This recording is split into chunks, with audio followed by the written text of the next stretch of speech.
So, a lot of the reason for the county general fund subsidy was to try to keep down illegal dumping. I keep, coming back to that. Also to provide, hours of operation even in more rural, less populated areas where it's maybe a little more inefficient to run than a real busy populous area, but you want to give people recycling opportunities so that we can get our state mandated recycle rate up. A case in point, I was reminded when I brought out the fact that right now our privatized transfer station in Covelo receives about a $37,000 a year subsidy just because the illegal dumping was so bad up there that we wanted to do something to keep that down. So there really isn't a magic bullet here.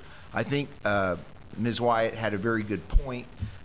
We can look specifically at Casper, come back to the board with a plan of what those exact fee increases would be to get to no subsidy in Casper, bring that back to the board as we have time to generate that kind of plan. Questions of Mr. DeShiel? Okay. Still, public comment is open. Any additional members of the public want to speak to these three department issues? Okay, seeing no one step forward, I'll bring this back to final staff reports. Is there any final comments?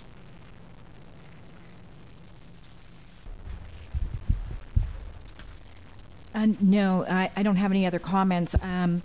I do want to remind the board that, and as the CEO had talked about earlier, that our policy 47, which the board approved, talked about a minimum of 2 times per year on the fee hearings. So if we want to consider having the sheriff bring back the zip ties for the fee hearings, we would like to have it at a time also, if I could make a statement to where if there's any other fees that we need to clean up at the same time, we could do it all at the same time, because I'm assuming that there would have to be some fee hearings with a public notice, etc. That's all. Okay. Any final questions from the board to staff or directors? Okay, I'll bring it back to the board for final discussion or actions. And at this point, I'll call the public hearing closed. So back to the board. Supervisor Pinches. I said I would support it. I never said I would make the motion. Never hesitated before, Mr. Pinches. I'll make the motion. Okay, the recommended action. I'm not setting a precedent here, though. Yes, you are. Anything Mr. Pinches does is sets a precedent, I believe. So there is a motion and a second to approve the recommended action. Any discussion to the motion? Okay, all those in favor of the motion signify by saying aye. Aye. Aye. All those opposed? Okay, passes unanimously. And I believe the direction, the input from the board would be to take a look at the concerns of the city of Fort Bragg and bring those back in some date in the future. So, okay, thank you very much. Thank you.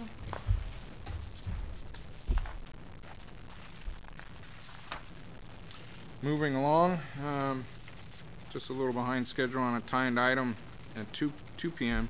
Introduction and waive the reading of the amendments to the Mendocino County Business License Ordinance, Chapter 6.01 of the Mendocino County Code. Treasurer, Tax Collector, and to the CEO's office. Thank you, Mr. Chair. In accordance with what we're doing with all county departments, we have met with the Treasurer, Tax Collector and discussed the fees. I know there were a number of questions that had come up relating to the business license ordinance, and the Employers Council weighed in and a few other organizations. We delayed implementation until this date to bring it to your board to make sure that all parties had an opportunity to input into the process. And I think what you have before you today is a very reasonable set of fees in accordance with the business licensing ordinance. Thank you, Mr. CEO. to Ms. Shatmeyer. Sherry Shatmeyer, Treasurer, Tax Collector, Chairman, members of the board. So the original business license ordinance was originally adopted in 1957 per the California Business and Professions Code, Section 16100. This chapter was enacted so that counties and different municipalities could license businesses that carried on, that operated business in their communities, in their territories. So what happened with this ordinance being written so long ago is that there have obviously been a lot of changes in the last 50 years. We've had only a handful of revisions over that same period of time to reflect any changes. So we basically have an ordinance that is very outdated. Pretty much what I tried to do on this was to clean it up. I went through and organized it, incorporated some guidelines that needed to be in there, took some things out. My main goal in this was to provide staff with direction, which to me, this ordinance right now definitely lacks direction, providing direction to the staff. So this whole ordinance was a consolidated effort by staff, by a lot of different offices. Our office, the Planning and Building Department, the Sheriff's Office, Environmental Health. We had some input from the Auditor's Office, Animal Care and Control, and General Services. Terry Gross, Deputy County Counsel, worked with me from the beginning to the end of this project so that we made sure that everything was taken care of at that end. And I also worked with the Executive Office. So what we have today, Frank Lynch is available from the Planning Department. In case you have any questions for him, I have Bridget Jacks from my office who handles the business licenses. The packets that you guys have, I put everything in them, probably more than what you need. But I wanted to make sure that you had all the information that you need. I put in there what the fees are right now and all the different categories that we have. So if anybody has any questions, I'd be happy to address them. Questions to the board? Supervisor Pinches. Why are banks and insurance companies exempt? They're federally I have excluded. a real problem for voting to charge a little person with a shoe store or something a business license, and yet banks and insurance Right. companies are exempt. And I actually, mean, that just really hits me right square in the face.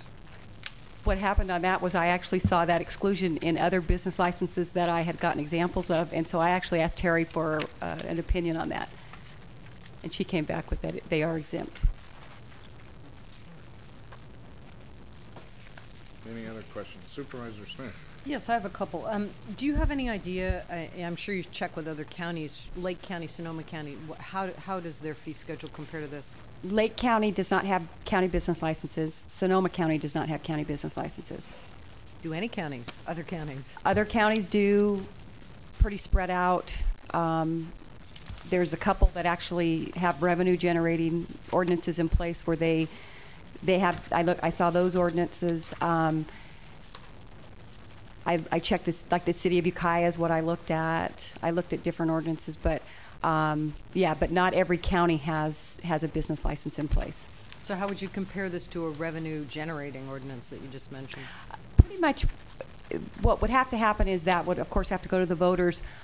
What I tried to do in this was just clean it up so we could work with it now. If down the road, if that was ever proposed, what I would have to do would to basically be able to go in and just clean up the fees. Just have the categories in the fee section would be the only ones that would be altered if we went to a revenue producing business license. All the requirements that we have in place, all the health permits and sheriff's permits, those are all going to be required no matter what we do. So it would just be that one section that would have to be amended if we ever looked at a revenue producing business license. Could you go over some of the work that you spent on this, the identification of the cost? You have the justification sheet, fee justification sheet. So you've got the overhead, staff times, staff hours spent, assuming direct labor.